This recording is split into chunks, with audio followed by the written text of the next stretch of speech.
Hi everyone, Sneemaster here with a review of the new Crusader Intrepid starter cargo ship.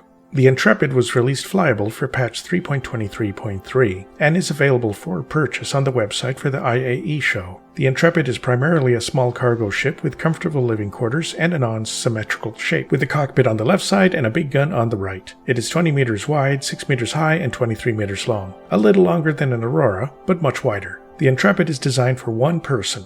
The cockpit of the Intrepid has one seat, the pilot. It has excellent visibility to the sides and above, but the area below is blocked. Behind the seat is a corridor with some component access points and a fuse box. It's a tight corridor, but you can get to the access points well enough. After that is an airlock with a door that leads outside with a long ramp.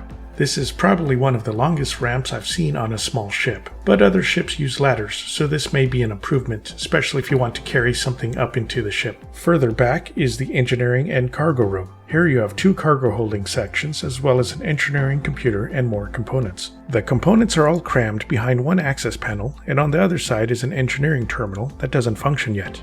Each cargo pod has an internal door that opens up so you can access the cargo from inside the ship. You can also raise and lower the cargo elevators from inside the ship here too. Next to the airlock is a door to the living quarters. In the starboard side of the living quarters there is a bathroom with a sink, toilet, and shower. There's a small bed in this room to log out from. The bed has a small view screen as well as light switches to turn on different lights in the room. Above the bed is a container for gear stowage of 500k micro SCU. Next to the bed is a suit storage cubby to store your spacesuits. There is a small table on this side with a bench. The table only fits one person. On the other side of the living quarters is a small kitchen with an espresso machine and maybe an oven. On this same side is a gun rack for large, medium, and small guns. There's also a cabinet for 3 small boxes or items. The door on the cabinet can be closed so the items don't fly out. The Crusader Intrepid has one size 1 civilian grade B shield. It's not very powerful, so once CIG distinguishes the shield types again, I recommend you upgrade it as soon as possible, either with commercial, military, or stealth versions, as high a quality as you can get. The ship does have more hull strength than the other starter ships, so it will withstand a bit more damage if the shield goes down, but missiles will wreck it quite quickly. The Intrepid comes with a size 1 quantum drive, computation grade B, so it's quick to respond but is sort of delicate. You may also want to change it out for a tougher or longer range quantum drive. The ship comes with a hydrogen fuel tank with 26 SCU of capacity and a quantum fuel tank with 1.2 SCU capacity. That's a lot more fuel than most of the other starter ships except the Cutter Rambler, so this ship can fly pretty far before needing refueling. The Intrepid has a max SCM speed of 227 meters a second and a max nav speed of 1,225 meters a second, which is about the same speed as an Aurora or Mustang ship in the current patch. Nothing fancy, but not too slow either. The Avenger Titan is faster, but the Intrepid definitely beats any of the cutters in speed. For being a bigger ship, it's also slightly more maneuverable than an Aurora as well. The Intrepid also has VTOL engines on the edges of the wings to help takeoff and landing on planets with decent gravity. Just be careful with your wings. If they get damaged, you can lose your VTOL engines. The Intrepid is light on weapons. It has a single size 4 laser repeater. If you can hit your target, it can do decent damage, but that can be tricky to hit quick fighters. It works better on slower ships instead. The Intrepid also only comes with 2 size 1 missiles. Again, not very powerful, but can help bring down the shields on a small ship before you hit it with the gun. The Intrepid does have decent cargo for a starter ship with 2 cargo bays, each holding 4 SCU of cargo, for a total of 8 SCU. You can even fit the little Mirai Pulse hover bike in the cargo base, although no other vehicle seems to fit. You can use a tractor beam or just force the Pulse into the cargo elevator. The cargo bays lower down to load cargo on elevators. You can access the cargo internally through small cargo doors. The Crusader Intrepid goes for $65 in store credit and $60 war bond. You cannot buy it or rent it in-game yet, but it might be available in 4.0. The Intrepid defaults to a white, blue, and black paint design, but you can buy other paints for it. There is the black, red, and white Altair paint, the green and black Fusion paint, the bluish-green Wavefront paint, and Concierge members can get the exclusive black and gold Oblivion paint, which is my favorite.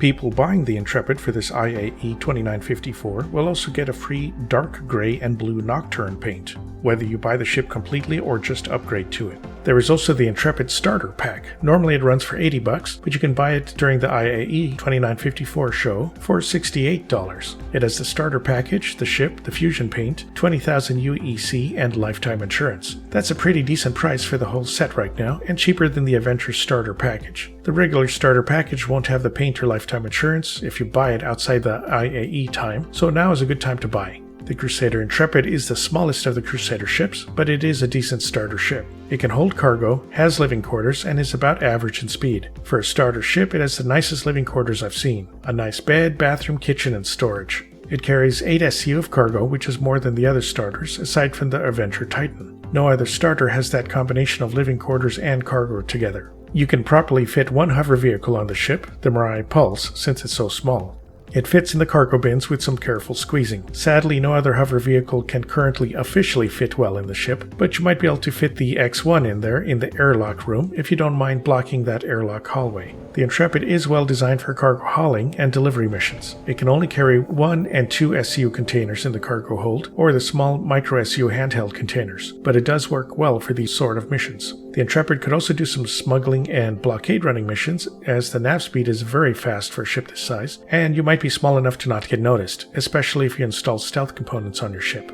The Intrepid can also work for the very low-risk ship bounties. I wouldn't recommend it against higher-level missions, as a single-size 4-gun will struggle against the shields of tougher ships, and the single-size 1 shield is not very tough, but you all might be better pilots than me. The gun is a laser repeater, so it can work on small ships, but it will struggle to do much damage against medium or larger ships with the small capacitor. You might want to change the ship to a size 4 cannon weapon, especially a ballistic one, if you have to go against tough ships. If any of those ships hit you with more than a little damage, then the shield will collapse, and your ship will start taking damage. The extra hull strength will keep the pilot safe, but the wings and engines can get damaged quickly, especially with missiles, so make sure to dodge often. Luckily, this ship does have an ejection system in the pilot seat, which is interesting considering all other Crusader ships, aside from the Ares Starfighter, use escape pods in the beds instead. You can also use the Intrepid to do ground bounty missions. Just land outside of the range of turrets and take a Mirai Pulse to drive to the target. The ship has enough space to carry a lot of gear for you, plus the seat in the kitchen can carry a friend on these missions too. The cargo space in the ship is good to carry back any loot you find on these bounty missions or from any search or investigation missions. Looting works very well with this ship. Speaking of the extra seat, the Intrepid can also work well to pick up stranded players or carry passengers. They can sit on the bench or the bed, and you may even be able to stick them in the cargo holds. Not very comfortably, of course. The extra gear storage is great for friends to store guns or tractor beams, as well as armor or food.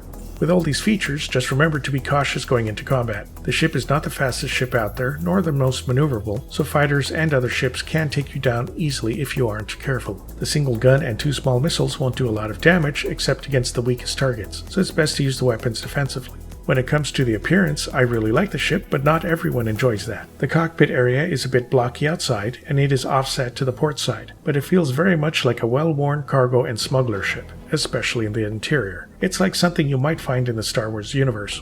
I even enjoy the engine noises. Flying the ship sounds like someone put a V8 engine on a small car.